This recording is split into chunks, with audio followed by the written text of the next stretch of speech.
Now, Bhagavan Sri Ramakrishna worshipped his own wife as Mother Kali. That is the beauty here. In the whole history of mankind, in the spiritual history of the mankind or the religious history of the mankind, we don't get any incident where a husband is worshipping his own wife as the mother goddesses. That is the beauty of this Kali Puja. Now, simply he didn't worship Mother Kali, Palahani Kali Puja day, his wife. He has prepared himself for 1 year to perform this puja. Probably whoever read Life of Sri Ramakrishna will be able to understand that he had was practicing spiritual practices. When he was practicing, he had a lot of Vyakulata, so that many times he used to cry on the bank of the Ganges saying that, "Oh mother, one day again is been over in my life, still I couldn't realize you, still I couldn't see you." By seeing this, people started thinking probably he lost his biological mother. This poor young boy has lost his biological mother and is weeping or is crying. And sometimes he used to rub his face on the ground. What is the use of this life? Such type of immense vakulata, immense longing for God relation was there in Sri Ramakrishna. But unfortunately, in many cases happens, even in the life of Sri Ramakrishna it happened, people couldn't understand his spiritual longingness. Rather they felt Sri Ramakrishna has lost his senses and he has become mad.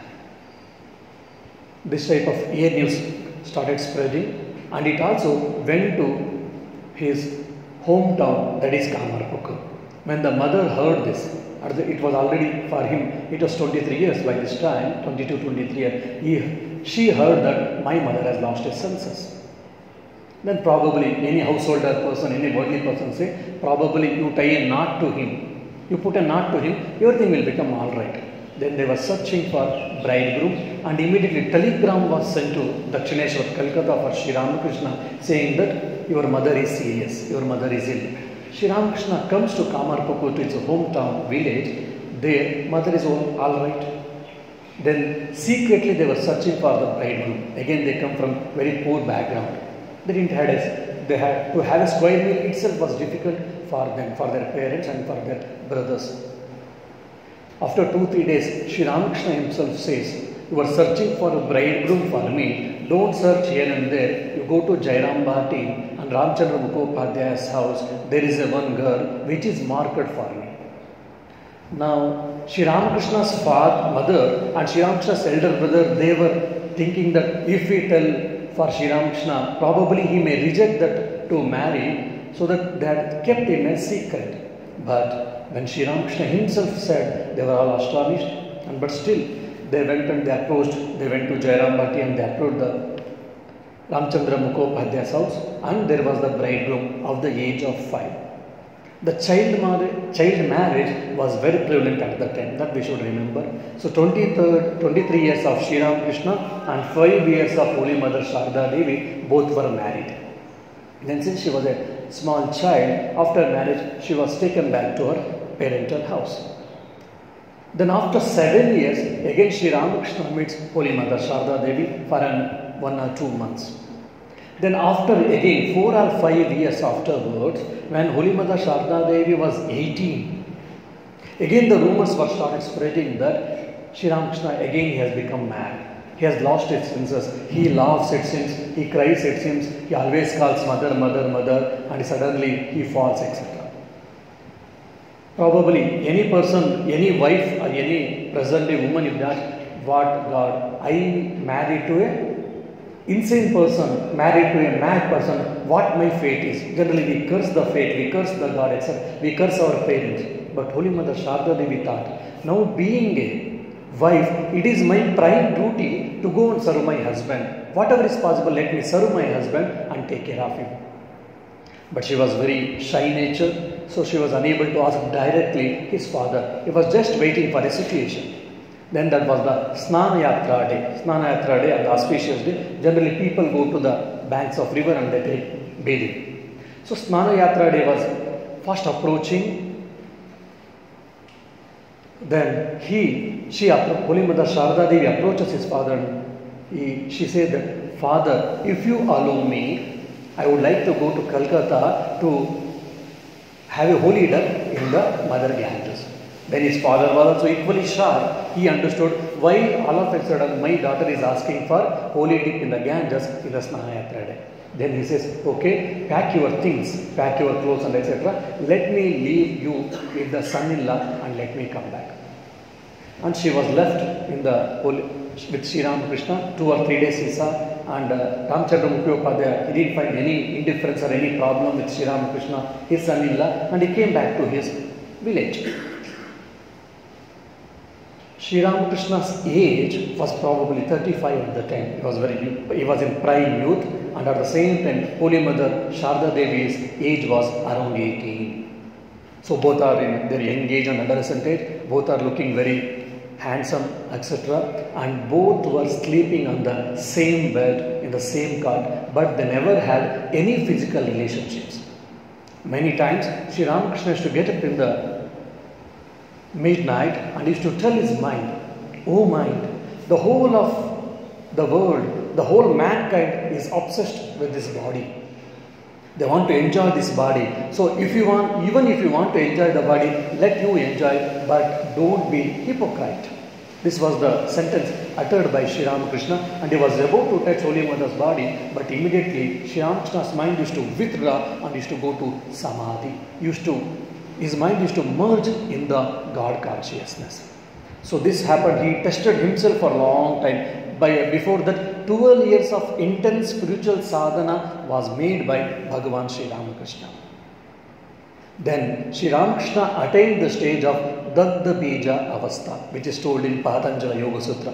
Dagda Bija Avastha means even there is no mental longingness. In Sthita Prajna Lakshana, Bhagavan Sri Krishna tells the same thing with the word Nispruha. There is no longingness at all. Forget about desires, even there is no mental longingness. So it is completely burnt state. For an example, the paddy is kept for 10 or 15 years. When you soak in the water and afterward a day or two, if you remove, again you will be able to see the small sprouts with any grains or with the paddy. But if you boil in the water, and after some time, again if you soak the same paddy in the water, you may keep on 1 day or 2 days or 3 days or 1 week or 2 weeks or whatever, so there will be no sprout. Because the whole paddy was boiled. So similarly, in the sadhana, Sri Ramakrishna had boiled himself, so he had attained the stage of Dagda Bija Avastha. Inside, there was no longing for any worldly desire at all. He tested himself. Then one fine day, Holy Mother Sharda Devi was massaging Sri Ramakrishna's, her husband's feet. Holy Mother Sharda Devi questions Sri Ramakrishna that, "Master, oh my husband, dear husband, in what way, how you are seeing me?" Immediately, instantaneously, Sri Ramakrishna replies, "Who has given birth to this body, and who is sitting in the Dakshineshwar Bhavatarani Mandir, and now who is pressing my feet, who is doing massage, all the three are same, there is no difference between them." Means my mother, my maternal mother, and the Bhavatarani Kali, and my wife who is pressing my feet or leg, I don't find any difference between you. After a day or two, when Holy Mother was pressing the feet of Sri Ramakrishna, Sri Ramakrishna was no less. Sri Ramakrishna also asked Holy Mother Sharda Devi, "In what way, in which way, how you are looking me?" Immediately she tells, "The Narayana whom I am worshipping, now whom I am pressing the feet, both are one and the same." What a divine couple these people are. He is telling that Holy Mother Sharda Devi is none other than Kali, and Holy Mother Sharda Devi is telling about husband that I am not finding any difference between with my husband and with the Lord Govinda or Lord with Vishnu. This was the divine couple they were having. So in the Palahani Kali Puja is worshipped widely in the part of Bengal and northern part of India. In the Palahani Kali Puja, there is a saying that hundreds, thousands, lakhs of fruits should be assembled, then you should be worshipped, offering all such heap of fruits should be offered to the Mother Kali, and we should worship, so that whatever we wish, all our wishes will be fulfilled. That's why it is called Palaharini Kali Puja. But if you see the etymological meaning of Palaharini, Phala means fruits, Harini means removal or destruction. If you worship the Kali and the Palahani Kali Puja, she destroys all our phala, all our fruits. Then why should we worship Mother Kali? If we are worshipping Mother Kali and the Palahani Kali Puja, if she is going to destroy all the fruits of action, then why should I worship? If that means what? She will destroy all the fruits means she destroys all the worldly fruits. Laukika Sampattu, whatever we say that, she will destroy, and the clingingness to the world, clingingness to this worldly objects will be removed from our mind, and she gives moksha for us. That's why we are supposed to worship Palahani Kali Puja. So this is what we get in a Purana. On the Palahani Kali Puja, previous day itself, Sri Ramakrishna had told to Holy Mother, saying that tomorrow we have got a Palahani Kali Puja, please do fasting. So Holy Mother used to get up at 3 o'clock and she used to sit for meditation, and God-centered life even she was also leading, that was trained by none other than Sri Ramakrishna. So that whole day fasting was done, and Sri Ramakrishna secretly, silently arranged for all the worship. Late night, around 9 o'clock, Sri Ramakrishna sent a word to Holy Mother Sharda Devi. Holy Mother Sharda Devi comes to the room of Sri Ramakrishna. There was a wooden plank. Now also you have got that wooden plank in the museum in Belur Mutt. That wooden plank, and the wooden plank, it was well decorated with rice powder and all. Some initial worship was done, and Sri Ramakrishna asked Holy Mother Sharda Devi to sit on the wooden plank where they were supposed to install the Mother Kali. So there Sri Ramakrishna is asking his own wife, Mother Sharda Devi, to sit on this plank. So whatever his husband told, so Holy Mother Sharda Devi went and sat, and again he started worshipping. Then he did Shodasha Upachara Puja. Shodasha means 16, Upachara, 16 type of articles by using Sri Ramakrishna worships Holy Mother Sharda Devi. And finally when Naivedyam comes, for Holy Mother Sharda Devi, practically he takes some sweets, fruits and other items, and he puts into the Holy Mother's mouth. And when all these mantrams were uttering for 2 or 3 hours, slowly by hearing even this mantram, Holy Mother Sharda Devi was going into the semi-conscious state. She also had been to semi-conscious state. When this Naivedyam was over, Sri Ramakrishna sat in meditation, and Holy Mother also sat in meditation. Both people's meditation were very intense, and it went for 2 or 3 or 4 hours. In the midnight, probably it was 2 o'clock, Sri Ramakrishna slowly, again his mind came down, and he prostrated. He did a Sastanga Pranam. He prostrated to Holy Mother Sharda Devi, and his Japamala was there. Japamala he kept in the feet of Holy Mother Sharda Devi, and he told this every day evening we chant Sarva Mangala Mangalye Shive Sarvartha Sadike Sharanye Trambake Gauri Narayani Namostute Sushti Sthiti Vinashanam Shakti Bhute Sanatani Gunashraye Gunamaye Narayani Namostute Sharanagada Dhinartha Paritrana Parayane Sarvasyarti Hare Devi Narayani Namostute. This is taken from Devi Bhagavata, from Durga Saptashati Chandi. So this uttering, he offers his Japamala to the feet of Holy Mother Sharda Devi, and he said that of 12 years of my intense tapasya, intense sadhana, whatever I have done, all these fruits I am offering to you, Mother. Please accept this and bless me, so that let my sadhana gets fulfilled. And also, O Mother, please get invoked in the Sharda Devi. So here 2 things. One is sadhana, is completing his sadhana, Sri Ramakrishna. And second thing is also asking Madhur Tripura Sundari or Kali that let you, Universal Mother, get invoked in the Holy Mother Sharda Devi. She is already Holy Mother, but again he is invoking the Holy Mother's presence in the Mother Sharda Devi. Now this is the incident happened in the Palahani Kali Puja. If you read the biography of Holy Mother Sharda Devi, life of Sri Ramakrishna, you get in detail all these things. When you hear, as I already said, in the history of mankind, husband worshipping the wife as a mother goddesses, this is the first time we are seeing. This is the thing we get it.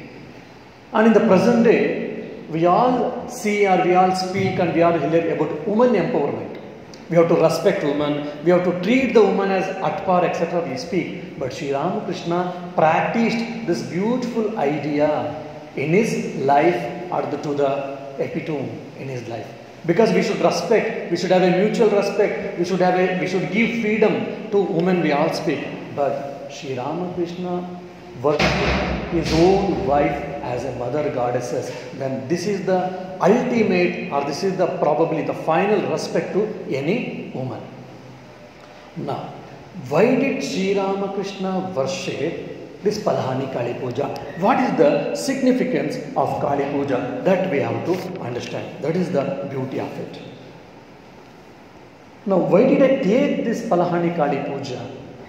Probably when we read the life of any Avatara Purushas, any great people, simply we read just like reading newspapers from first page to the last page, and we said, I have read Ramayana, I have read Mahabharata, I have read Gospel of Sri Ramakrishna, I have completed reading Gospel of Sri Ramakrishna, Life of Sri Ramakrishna, Holy Mother Sharda Devi's life, etc., etc. But we read, we don't study. There is a lot of difference between reading and studying. Now, for an example, that's why I have taken this particular incident, Palahani Kali Puja. This whatever till now I have said, all these things is available in the book. Probably some of you might have read and some of you might not have read, so I have explained this basic thing. Now, why did Sri Ramakrishna worship his own wife on the Palahani Kali Puja day, etc.? This has got a very deep significance in the history of Avatara Purushas. From the mythological point of view, if you see, from the Purana point of view, if you see, generally, we celebrate Dasra. When we celebrate Dasra? In Sharad Navratri, Sharad Masa. Actual Navratri comes in Chaitra Masa during Ram Navami time. That is the actual Dasra where the people used to worship Mother Durga or Mother Kali or Mother Goddesses for 9 days. But before killing Ravana, Rama felt that because Ravana is also a great person, he also has got lot of powers. To kill him, I need some special powers. So he worshipped Mother Durga and he invoked Mother Durga. That happened the present October, November, what you say, Sharat Masa. During that time, generally the Devatas, gods and goddesses will be sleeping. Dakshinayana will be started. Now, by doing puja, Rama invokes Mother. Rama calls Mother Durga. Then Mother Durga gets up and she asks Rama, "Oh Rama, are you not aware that this is the night for us? This was the sleeping time for us. Why did you call us? Why did you call me? Why did you disturb my sleep?" Then Rama tells with all devotion, "Yes, Mother, I knew this is the resting time for you, but since I am on the great mission to kill the great demon Ravana, I want some special powers. To have that special powers, I disturbed you." Then when Mother Durga understood, she blessed Rama with special powers. By that powers, he was able to kill Ravana. So before finishing or before starting his real avatara karya, Rama worshipped Mother Durga in the first instance in the Rama's life. Even in the life of Shri Krishna also, before starting Kurukshetra war, Shri Krishna himself worships Mother Durga and he asks the blessings of Mother Durga, and also he says that let this war happens in a proper way so that let dharma be established and let adharma be destroyed. So in the avatara karya of even Krishna, where is real work he has to do, and before the advent or before the starting of that work, Lord Krishna also did mother worship, goddess worship. If you see in the Chaitanya Mahaprabhu, is a Vaishnavic, generally we say that probably Vaishnavas they worship only Lord Narayana at all. But in the life of Chaitanya Mahaprabhu, we see that when he had been to Orissa to have the darshan of Lord Jagannatha, of course today is the Snana Yatra day today. So for Lord Jagannatha they will have a Snana and all holy deep. Binod Bihari temple. Then in Bengali, if you say Binod Bihari, if you say in southern language, Vinoda Vihari. Vinoda Vihari temple is a beautiful old temple in a Krishna temple. Nearby that, there is a mother temple.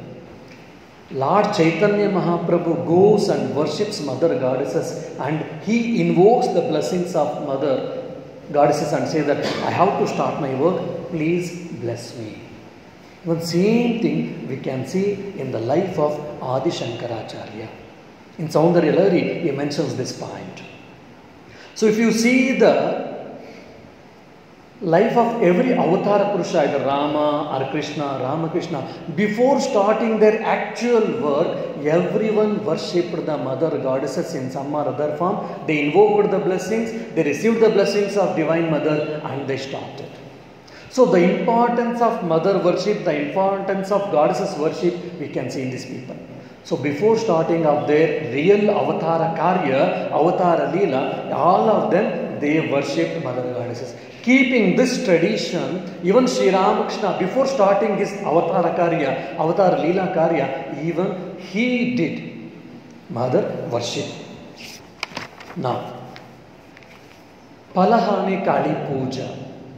That is the Jayanti Palahani Kali Puja, because that day they do worship Kali Puja. Many people, many of the great people also, they have got confusions. On the Palahani Kali Puja, though Sri Ramakrishna initially he started his sadhana with worshipping Kali, and he raised the Kali and he didn't stop it, and he started his sadhana in Vaishnava Mata, Shaiva Mata, Shakta Mata and Tantra Mata, and afterwards he practiced in even Islam, in Christianity, and so many things he did for 12 years of intense tapasya. On the Palahani Kali Puja, he never worshipped Mother Kali, rather he worshipped the Mother Shodashi. That's why it is called Shodashi Puja. Now why? Sri Ramakrishna was already, his Ishtadevata was Mother Kali. On the Palahani Kali Puja, why didn't he worship Mother Kali? Instead he worshipped Mother Shodashi. Now, knowing all the facts and figures in Sri Ramakrishna's life, if you go deeply studying Sri Ramakrishna's life and every incident, all these questions it comes. Otherwise, okay, Palahani Kali Puja, Sri Ramakrishna worshipped his own wife Shodashi, it was blah blah and all we go off. Why did Sri Ramakrishna worship Mother Sharda Devi as Shodashi but not as a Kali? Again, this question should come. Why? Because in the Tantra Shastra, we have got the two type of margas, sadhanas. One is Vidya Pita, the other is Kula Marga. Now Vidya Pita is almost in the way because it is almost lost. Very few sadhakas are there in this Vidya Pita. It is very, very tough comparatively. Kula Marga or Kaula Marga, they say. Probably in Lalita Sahasranama, if you know, Kaulini, Kula Yogini, Lalita Sahasranama, whoever knows in by heart will be able to remember Kaulini, Kula Yogini. There is a word in the Lalita Sahasranama, means Kaula Marga. In Kaula Marga, we have got again 4 branches. One is Kuleshwari, second is Kubjika, third is Kali, and the fourth is Tripura Sundari. In this Kaula Marga, 4 main deities, 4 branches has come. In the 4 branches, in one they worship the mother as in the Kuleshwari, the other is Kubjika, the third is Kali, and the fourth is Tripura Sundari. Now Sri Ramakrishna started in the Kaula Marga worshipping the Kali, but he ended his sadhana worshipping the Tripura Sundari, Lalita or Sri Vidya. Because he comes from the Bengal, because Kaula Marga, Kali Kaula Marga is very prominent in the Bengal portion or the northern Indian portion, he started with the Kali worshipping. He ended his sadhana in Sri Vidya Upasana. He ended his sadhana by worshipping Bhuvaneshwari Devi, by worshipping Lalita, by worshipping Sri Vidya. Why it is so? Because Sri Ramakrishna took sannyas from Guru Totapuri. Tota is the name, Puri is the surname. So if you ask, probably traditional people will be knowing all these things. They will ask for us probably, what is your surname? They will ask you. So they will ask for us, Bhavataha Pattanama Kim. In Sanskrit I am telling, what is your Pattanama? What is Pattanama? Is like, for an example, my name is Swami is again, it is a title, Shantivrata Ananda. Shantivrata Ananda. So what is your Pattanama? They say, when they ask, I tell Swami Shantivrata Ananda Puri. Because I belong to the Sampradaya of Puri Sampradaya. So Shankaracharya, when did 4 Pitas, he made 10 sampradayas of sannyasis. Puri, Giri, Saraswati, Bharati, Tirtha, Ashrama, etc. Like this 10 sampradaya. And Puri, Tirtha, Bharati, Saraswati, all these 4 sampradaya, sannyas sampradaya belong to Sringeri. That's why Bharati, Tirtha, Vidushekara Bharati, Satchidananda Bharati means their surname is Pattanama is Bharati. Some are like Saraswati, Dayananda Saraswati, because their parampara, their Guru parampara starts from Saraswati. Now, our in Ramakrishna mission, our parampara started from Totapuri, Sri Ramakrishna. Sri Ramakrishna Sannyasa Guru was Totapuri, so he belongs to Puri Sampradaya, so we all belongs to Puri Sampradaya. And Puri Sampradaya belongs to Sringeri. Those Shringeris, they worship Mother Sharada. But for Sringeri, for Puri Sampradaya, the Adhishtatru Devata is Kanchi Kamakshi. And the Tirtha is Tungabhadra, and the Deva is Rameshwara. There are so many technical things we need not to know. Only for Puri Sampradaya, the Adhishtatru Devata is Kamakshi, that is Kanchi Kamakshi. The Kamakshi has been established on the Shri Chakra. Basis Shri Chakra, on that Adi Shankaracharya established Kamakshi Devi on the Shri Chakra, because there is Shri Vidya Upasana has been done. That's why all the southern India, whichever Advaitic monks, everyone does Shri Vidya Upasana, because it has been told by Adi Shankaracharya. Now, Sri Ramakrishna started his sadhana as a Kali Kaula Marga, and he ended in Sri Kula Marga. Sri Kula Marga is worshipping the Madhura Tripura Sundari, Lalita, Sri Vidya, or whatever. Knowingly or unknowingly, Sri Ramakrishna is ended his sadhana in Sri Vidya Upasana, because he belongs to Puri Sampradaya. You see, just in one incident of Palahani Kali Puja, how much deeper significance is there in the life of Avatara Purushas. Unfortunately, we don't study deeply, so we don't understand all these things. Sri Ramakrishna himself was the base for all Shastras. Like any Pandits, he never studied Veda, he never studied Upanishads, he never studied Dharma Shastras. But whatever he did, everything was in Vedas, everything was in Upanishads, everything was in Dharma Shastras. If not, it should be added. That is told by none other than Swami Vivekananda. So, Sri Ramakrishna started his sadhana in Kaula Marga, Kali Kaula Marga, and he ended his sadhana in Sri Kula Marga, Sri Kaula Marga. Sri Kaula Marga is again Tripura Sundari, Lalita as the main deity. So, on Palahani Kali Puja, Sri Ramakrishna worshipped Holy Mother Sharda Devi as not Mother Kali, as Mother Shodashi. Again, it is one more name for the Lalita Devi. Why? Because we belong to Puri Sampradaya. One thing. And finally, and also, he is establishing the as Adhishtatru Devata for forthcoming or future coming Sri Ramakrishna mission. What is your Adhishtatru Devata? Holy Mother Sharada Devi. And he also shown who is she, Holy Mother Sharada Devi? She is Universal Mother, none other than Universal Mother. Why? Sri Ramakrishna had meditated in Panchavati. Panchavati is the place where she, in the Dakshineshwar, where she, in Bhavatani Kali Mandir, where outskirts of Bhavatani Kali Mandir, there was a dense forest. In that place, in the particular place, Sri Ramakrishna had meditated. Sri Ramakrishna had got a lot of occult powers and etc. His own attendant, his nephew, Hruday Ram felt, probably if I go and sit and meditate, even I may get occult powers, because that place has got some spiritual significance. He felt it because Sri Ramakrishna had done intense tapasya, that's why he got a lot of powers. But that fool didn't understand. He thought that power is in the place. That fool went and sat on the same place where Sri Ramakrishna meditated. Simply sat. In 10 or 15 minutes, he started shouting, "Oh, my body is getting burned. I'm feeling that there is a lot of burning sensation. If anyone is there, please come, please protect me." Because a great tapasvi, Avatara Purusha himself had sat and he has done a lot of tapas. So there was a lot of spiritual power in that place. A common person, if he goes and sits and meditates, what happens? He will be burnt into ashes. Then he shouts, Sri Ramakrishna comes and he pulls him and he tells, "You fool, why did you come and sit here? I have done a lot of tapasya here. So a lot of power is there. Without training your mind, without elevating your mind, if you come and sit, definitely you will be burnt into ashes. Don't do this.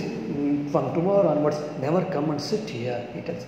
So since just Sri Ramakrishna has sat in one place and he has done tapasya, if some Tom, Dick and Harry, if some common person, if he goes and sits, he is feeling the burning sensation. When Sri Ramakrishna has done tapas, lot of intense tapas, his whole tapasina phala, fruits of action, is given to someone, if he or she is accepting, imagine what is the power of that particular person or of that particular lady. By this alone, we can understand the significance of the power and the strength of Holy Mother Sharada Devi. As Swami Vivekananda tells beautifully that whatever Sri Ramakrishna did, everything was in consonance with Shastras, in consonance with scriptures. They never deviated from the original scriptures.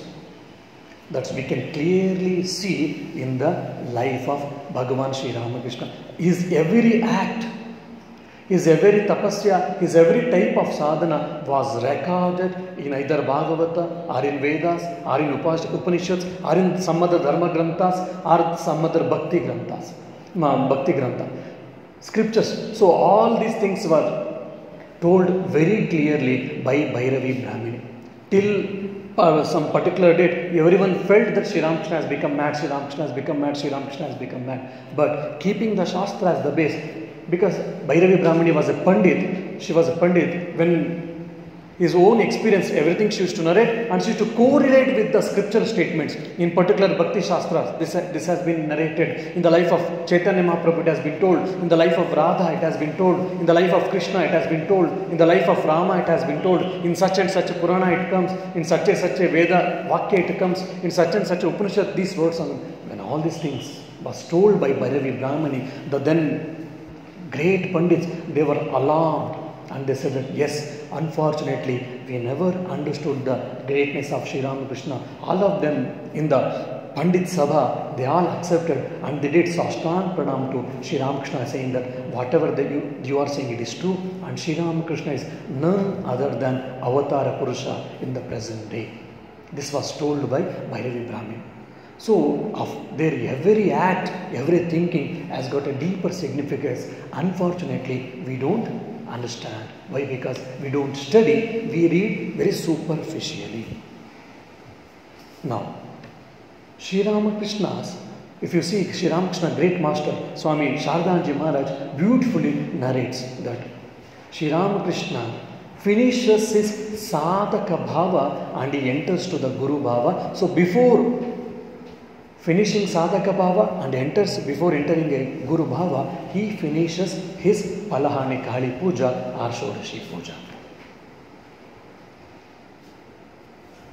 Now, if you see in any puja, after that we do Purnahuti, we give some Guru Dakshina, Porohitya Dakshina, we all give. Why it is done? Just to finish to have the complete fruits of action, whatever the tapas, whatever the homa, havana, everything we have done. So similarly, keeping our Vedic sacrifices, the tradition of the Vedic sacrifices in the concern, Sri Ramakrishna also offered all his tapasya by offering fruits and etc. to Mother, and also by offering everything at the feet of Holy Mother Sharda Devi. He completed his sadhana. Just after an year or two, slowly disciples started coming and they started taking the spiritual enlightenment or the spiritual guidance from Sri Ramakrishna. He finishes his sadhaka bhava and he starts his Guru bhava, or rather his avatara karya. Now you may question, what avatara karya he did? Because generally we have the idea of avatara means, generally if you see avatara Purusha, just we remember Rama or Krishna or Durga Devi, etc. So that means what? They should have 4 hands. They should have a crown, kirita, and they should have some celestial ornaments. They should have weapons, celestial weapons and all. But if you see in the life of Sri Ramakrishna, there is nothing like that. He sits and he appears to be a very ordinary man. We wear good clothes. He has got just a single pair of a cloth and even half body is naked. How can you call him as an avatara Purusha? How can you call him as a God? Because God means he should have some celestial weapons. He should have so many jewels, ornaments. He should have a crown. He should have Gada or Sudarshana Chakra, something. He doesn't have. How can you call him as an Avatara Purusha? One thing. And second thing, any Avatara Purusha, what they say, one is they come and they protect Dharma, and at the same time, they generally, they slay, they kill some Rakshasas. Wicked people, demonic people. In life of Sri Ramakrishna, we don't see, we don't come across. He has killed, he has slain any demonic person, people, probably. Of course, it is not. And someone kicked Sri Ramakrishna simply bowed and he never reacted. And such a poor person, how can you call as an Avatara Purusha? Probably is a great saint, probably is a great spiritual aspirant. How can you call him as an Avatara Purusha? When you read all these things, this type of questions we get it. That's for that. Swami Vivekananda tells very beautifully, Samshaya Rakshasa. He came, he adventured on this land. What did he kill? Whom did he kill? In Kali Yuga, most of our minds have been polluted with Arishad Vargas.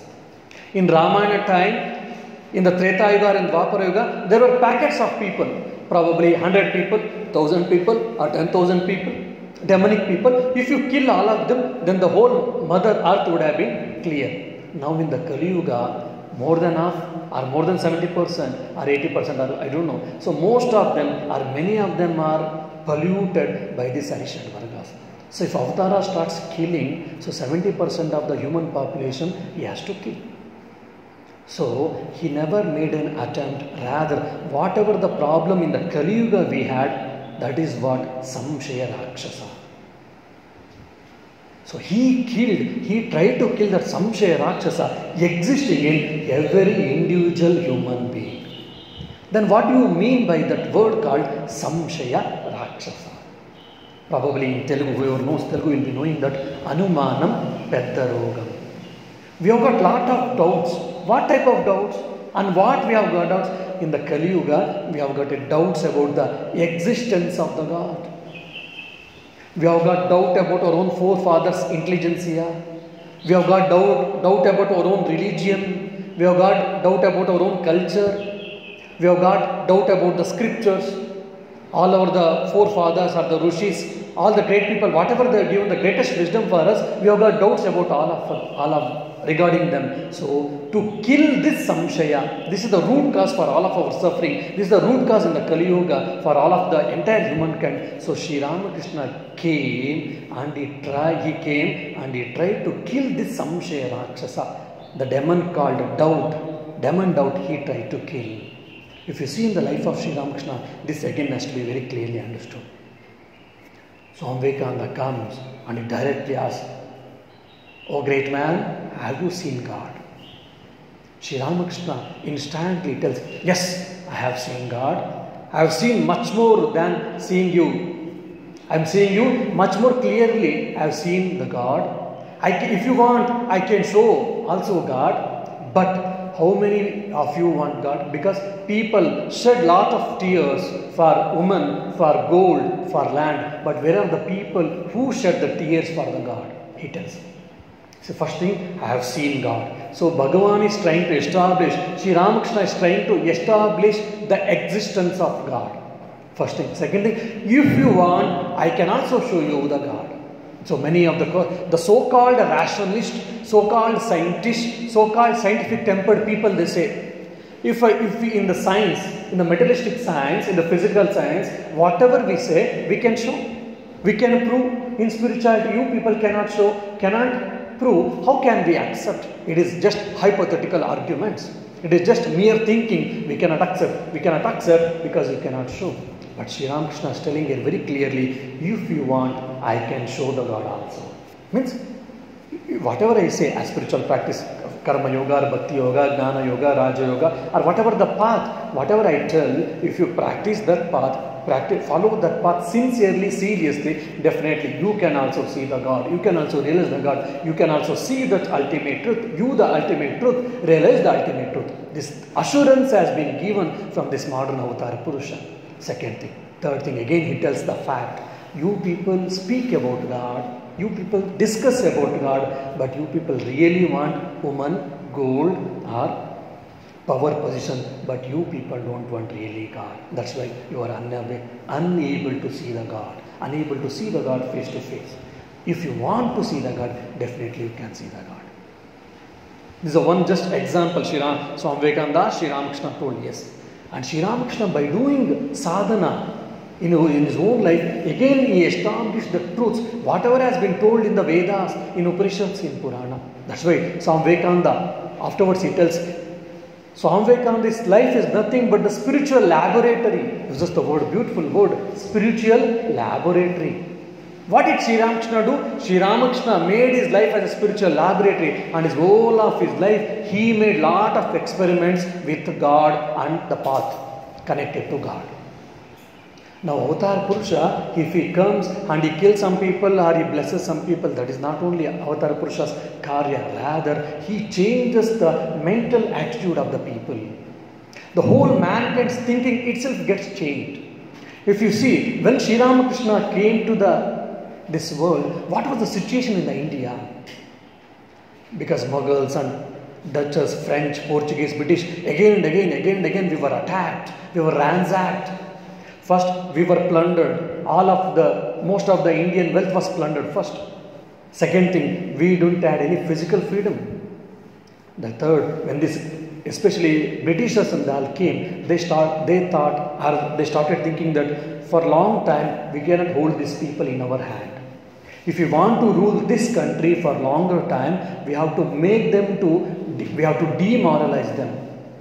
We should make them to think that their country, their religion, their culture, their forefathers' wisdom, everything is not right.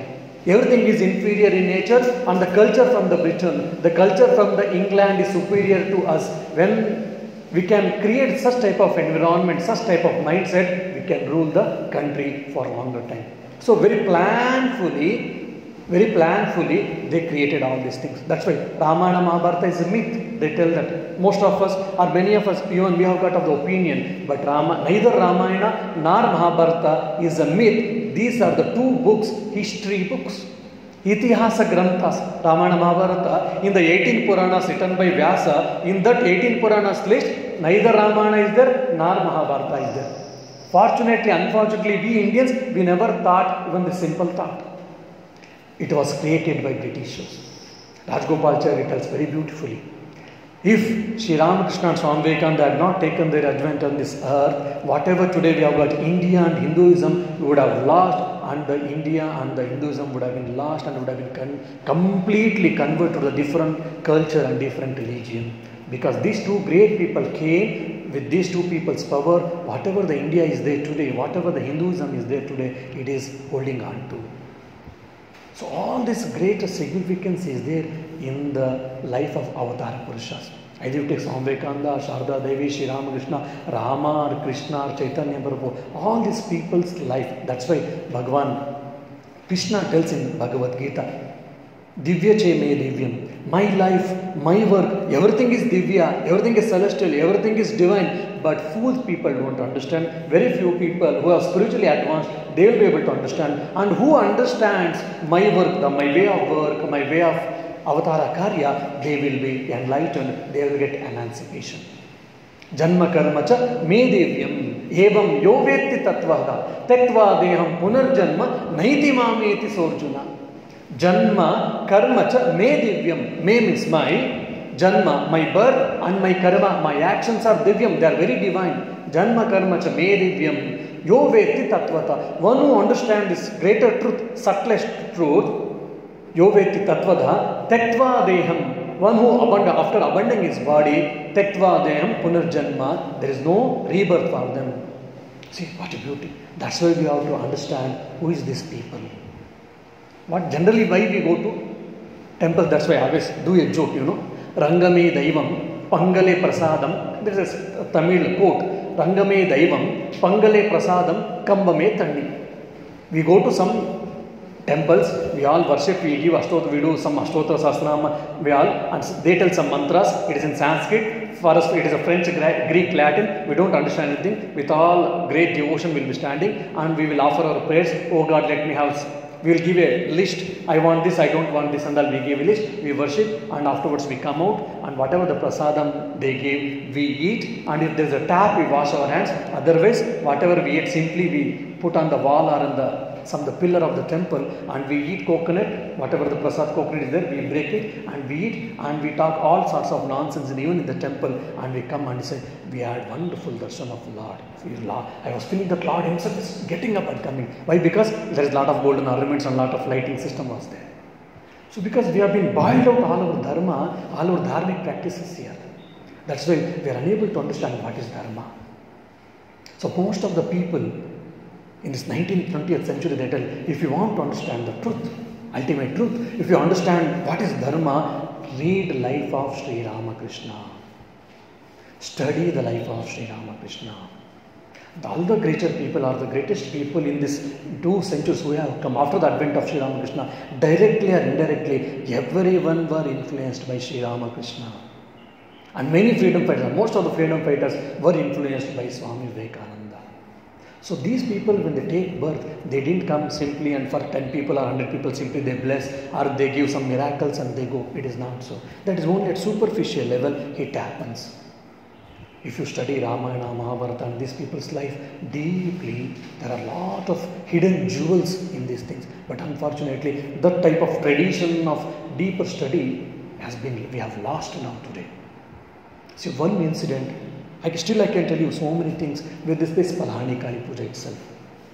With one Palani Kali Puja, such a deep significance is there. That means what? So many things they have done in their life. Then imagine what all deeper significance probably these people had. Why Sri Rama deserted his own wife? This is the one great accusation by the so-called intellectual people, rationalists. Sri Rama deserted his own wife, pregnant wife. How can he be called a human being? How can he be called as a gentleman? How can we worship him? All these accusations are made on Lord Rama. But unfortunately, they don't understand, they don't read, they don't have a comprehensive meaning, they don't have a comprehensive understanding about Avatar Purushas. They don't have a comprehensive understanding about Indian culture. They don't have a comprehensive understanding about Indian religion, about Vedic religion, about the Sanatana Dharma. That's why these problems are there. So coming back to again Palani Kali Puja. Why he did Shodashi Puja? Because our Adhishtatra Devata for the Puri Sampradaya is a Kamakshi. Kamakshi is none other than Tripura Sundari, none other than Bhuvaneshwari, none other than Raja Rajeshwari, none other than Lalita Mahatripura Sundari, none other than Sri Vidya. Though he started his sadhana in Kali Kaula Marga, starting worshipping the mother as a Kali in the form of Kali, he ended his worship in Sri Kaula Marga. Sri Kaula Marga. In the Sri Kaula Marga, the male preceding it is Lalita or Raja Rajeshwari, Kamakshi or whatever. So, you see how beautiful and how significant these people were. They are always in consonance with scriptures, shastras they were doing.